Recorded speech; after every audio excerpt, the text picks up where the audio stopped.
Selamat malam jemaat sekalian.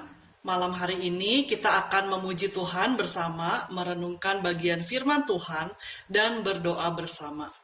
Mari kita meneduhkan hati sejenak sambil berdoa secara pribadi kepada Allah.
Mari kita berdoa.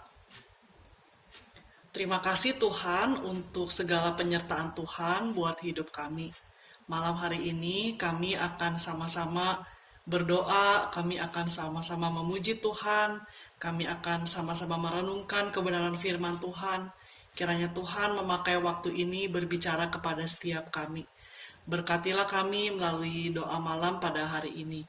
Terima kasih ya Tuhan, dalam nama Tuhan Yesus kami sudah berdoa. Amin. Bapak Ibu, firman Tuhan di dalam doa hari ini diambil dari Hakim-Hakim 2 ayat 6 sampai 13. Hakim-Hakim 2 ayat 6 sampai 13. Saya akan bacakan. Hakim-Hakim 2 ayat 6 sampai 13. Setelah Yosua melepas bangsa itu pergi, maka pergilah orang Israel itu masing-masing ke milik pusakanya untuk memiliki negeri itu.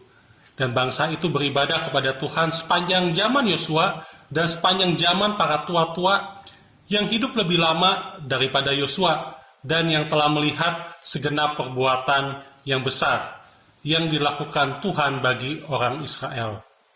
Dan Yosua, hamba Tuhan itu, mati pada umur 110 tahun.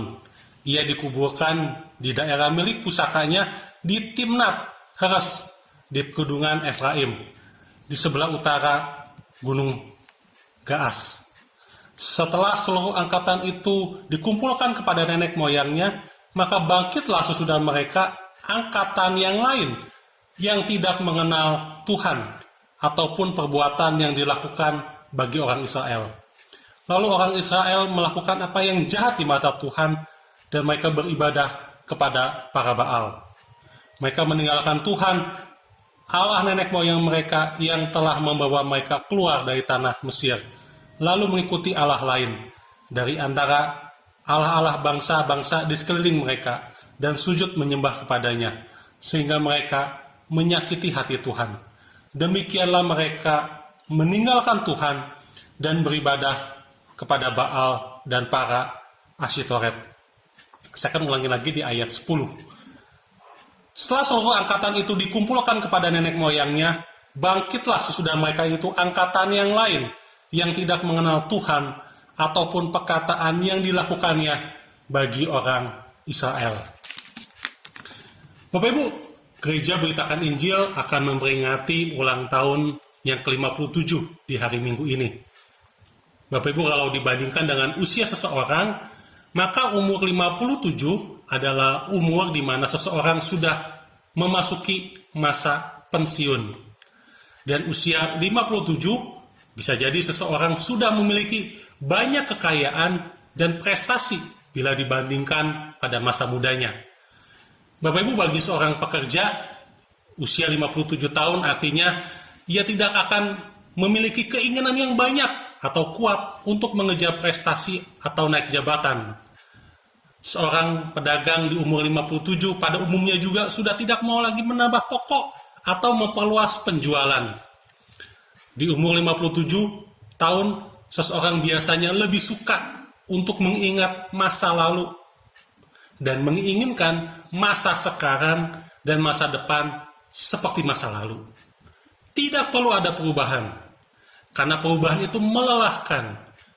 Mengurusi diri sendiri saja sudah repot, berjalan saja sudah sulit, apalagi melakukan perubahan yang pastinya melelahkan, penuh resiko, dan belum tentu berhasil.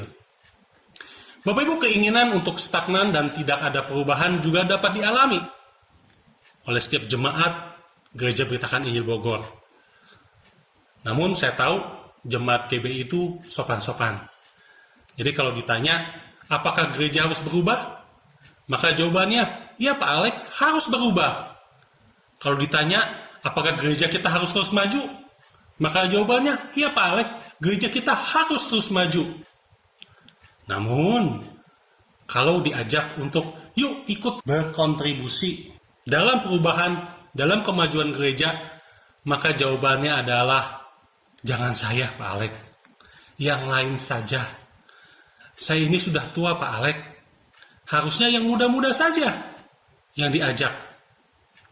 Bapak Ibu, jadi kalau diajak untuk berkontributor, maka karena jemaat kita adalah jemaat yang baik-baik, mereka menolak dengan halus. Bapak Ibu, memang harus diakui, bicara dan berbuat sesuatu adalah dua hal yang berbeda. Harus diakui, lebih mudah bicara daripada melakukan. Lebih mudah untuk menjadi komentator daripada kontributor. Bapak Ibu, apa yang terjadi kalau Gereja Beritakan Injil tidak berubah dan terus maju? Bapak Ibu, keadaannya bisa jadi seperti di dalam keadaan di zaman hakim-hakim ini.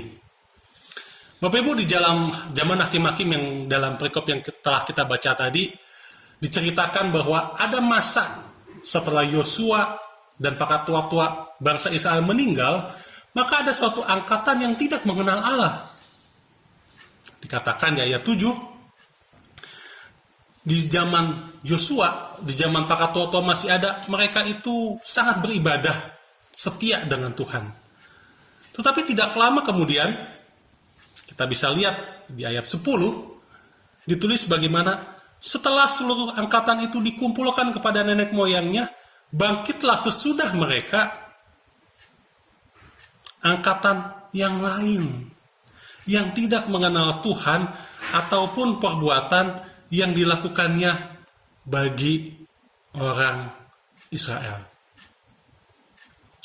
Dilanjutkan kembali di ayat 11, lalu orang Israel melakukan apa yang jahat di mata Tuhan dan mereka beribadah kepada para Baal. Bapak Ibu, inilah kondisi bangsa Israel. Bapak Ibu, ketika merenungkan teks ini, saya melihat ada suatu keadaan yang ironi, dan saya bertanya-tanya, yaitu bagaimana mungkin setelah bangsa Israel keluar dari Mesir dan masuk tanah Kanaan oleh kekuasaan Allah yang maha besar, maka cucu dan cicit mereka tidak mengenal Allah. Bapak Ibu, karena cucu dan cicit bangsa Israel tidak mengenal Allah, maka mereka tidak menyembah Allah. Karena mereka tidak menyembah Allah, maka mereka menyembah Allah lain, yaitu Baal. Karena mereka tidak menyembah Allah, maka mereka melakukan apa yang jahat di hadapan Allah. Karena menyembah Baal dan melakukan apa yang jahat di hadapan Allah, maka mereka dihukum Allah. Bapak Ibu, akar permasalahan dari hukuman adalah hilang ingatan kepada Allah. Bapak Ibu, banyak pertanyaan yang muncul ketika saya membaca teks ini. Apa yang terjadi dengan para tua-tua yang telah melihat, mengalami secara langsung mujizat bagaimana Allah membebaskan mereka dari Mesir? Apakah mereka tidak lagi bercerita tentang tindakan Allah? Apakah mereka tidak bercerita tentang siapa Allah? Apakah mereka tidak menceritakan betapa besar kuat kuasa Allah kepada cucu dan cicit mereka? Atau apakah mereka hanya asik untuk berkomentar dan tidak menjadi kontributor? Apakah mereka tidak lagi menceritakan perintah Allah, larangan-larangan Allah? Atau mereka berkata, saya ini udah capek karena harus menaklukkan tanah Kanaan. Jadi sekarang saya mau istirahat saja. Bapak Ibu, atau adakah hal-hal lain yang membuat para tua-tua ini tidak lagi mengenalkan Allah kepada cucu dan cicit mereka. Bisa jadi mereka disibukkan oleh berbagai pembangunan rumah dan mengusahakan kesuburan tanah di Kanaan, sehingga tidak sempat lagi membicarakan Allah kepada cucu dan cicit mereka. Bisa jadi para penduduk asli tanah Kanaan itu sangat menarik bagi mereka, sehingga mereka suka bergaul dengan mereka dan akhirnya mereka terjerat kepada mereka. Bapak Ibu, bisa jadi kesalahan juga bukan terjadi di para tua-tua, tetapi kesalahan terjadi di pihak cucu dan cicit mereka, yang memang mereka nggak mau kenal Allah. Bisa jadi cucu dan cucu cicit ini lebih tertarik kepada budaya tanah Kanaan, lebih suka berkenalan dengan orang-orang Kanaan, dan akhirnya lebih suka menyembah dewa Baal. Bapak Ibu, intinya bangsa Israel ketika tinggal di tanah Kanaan, mereka tidak lagi fokus kepada Allah. Semakin mereka tinggal di tanah Kanaan, semakin mereka tidak tertarik untuk mengenal Allah. Semakin mereka tinggal di tanah Kanaan, justru mereka semakin tertarik untuk mengenal dan menyembah dewa Baal. Bapak Ibu, ini adalah suatu ironi bagi umat Allah. Bapak Ibu, keadaan ini bisa terjadi kepada cucu dan cicit kita di zaman sekarang. Cucu dan cicit kita bisa lupa siapa Tuhan itu. Cucu dan cicit kita bisa hilang ingatan kepada Allah. Dan akhirnya mereka tidak mengenal dan menyembah Allah. Bapak Ibu, zaman sekarang adalah zaman yang penuh dengan dinamika. Perubahan terjadi dengan sangat cepat. Manusia zaman sekarang lebih banyak disuguhi oleh berbagai kenikmatan dunia. Dan kita bisa saja sibuk menikmati kenikmatan dunia. Bapak Ibu, Gereja Beritakan Injil, kita akan memperingati usia ke-57. Bapak Ibu, usia 57 tahun ini artinya Gereja Beritakan Injil telah menerima berkat Tuhan selama 57 tahun. Demikian juga kita sebagai jemaat GBIB pastinya sudah menerima berkat Tuhan selama puluhan tahun juga. Mari melalui keberadaan kita di GBIB, kita sebagai tua-tua bisa mengenalkan Allah kepada cucu dan cicit kita. Mari kita menceritakan betapa hebatnya Allah. Mari kita menceritakan perintah dan larangan yang pernah Allah berikan di dalam Alkitab. Mari kita menjadi kontributor yang hebat bagi Tuhan. Amin. Mari bersama-sama kita akan pujikan lagu Doa Mengubah Segala Sesuatu.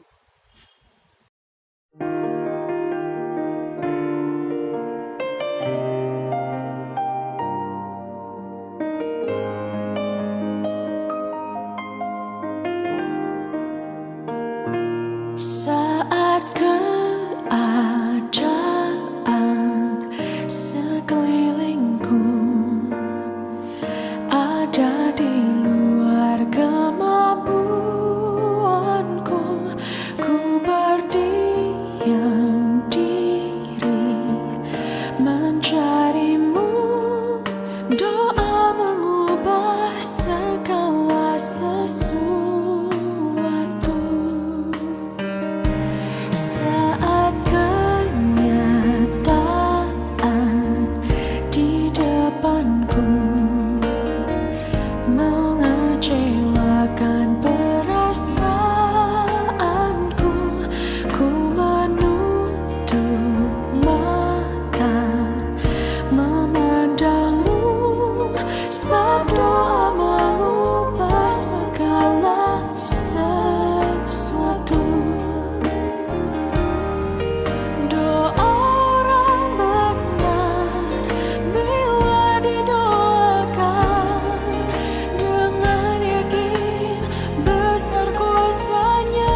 di masa merayakan ulang tahun gereja kita, mari kita akan sama-sama berdoa untuk gereja beritakan Injil.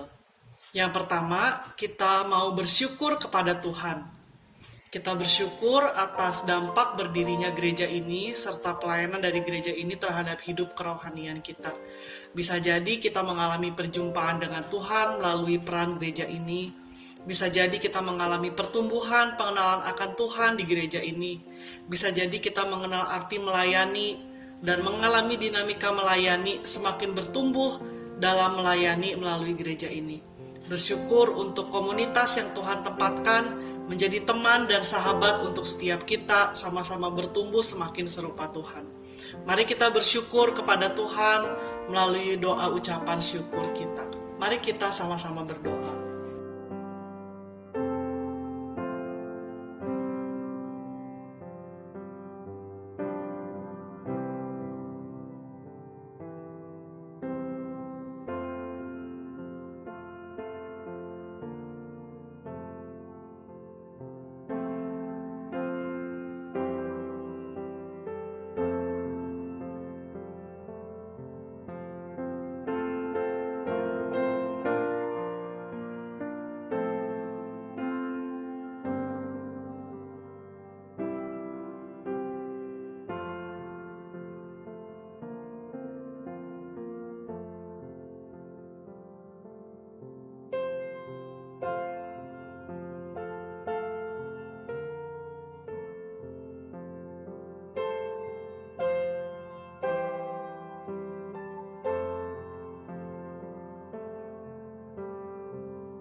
Yang kedua, mari kita mau sama-sama berdoa untuk masa depan gereja kita. Tuhan adalah Tuhan yang berkarya di masa lampau, Tuhan adalah Tuhan atas masa kini, dan Tuhan adalah Tuhan atas masa depan. Tuhan yang sudah membangun gerejanya ini, Tuhan yang menuntun di masa lampau, di masa kini, Tuhan yang sama, yang tidak pernah berubah itu akan terus menuntun gereja ini ke masa depan. Kiranya akan semakin banyak jiwa mengenal Tuhan melalui gereja ini, semakin banyak jiwa dilayani, semakin banyak jiwa hidup bagi Kristus melalui pelayanan yang dilakukan oleh gereja ini. Mari kita sama-sama berdoa.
kita memohon hikmat daripada Tuhan bagi setiap jemaat Tuhan dalam menjalankan hidup sehari-hari.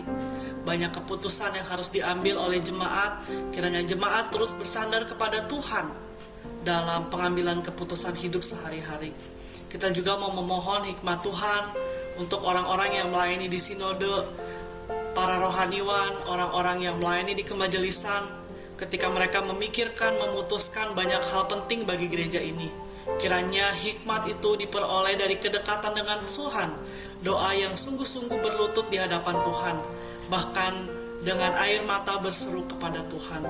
Urusan demi urusan, bahkan yang terlihat seperti jalan buntu, bukan hanya kita bicarakan, tapi juga kita doakan baik secara pribadi ataupun bersama di hadapan Tuhan. Mari kita bersama memohon hikmat daripada Tuhan bagi jemaat dan pemimpin-pemimpin gereja. Mari kita sama-sama berdoa.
Mari kita menutup doa malam hari ini dengan menyanyikan sekali lagi doa mengubah segala sesuatu.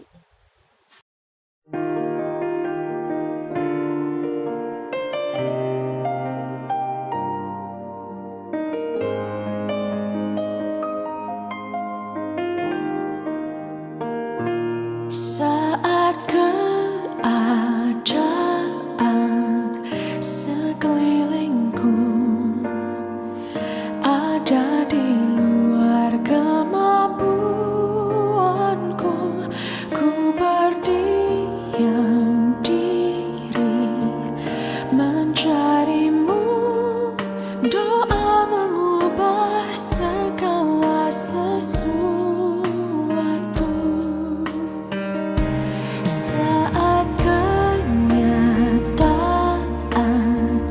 di depanku mengecewakan perasaanku, ku menutup mata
akan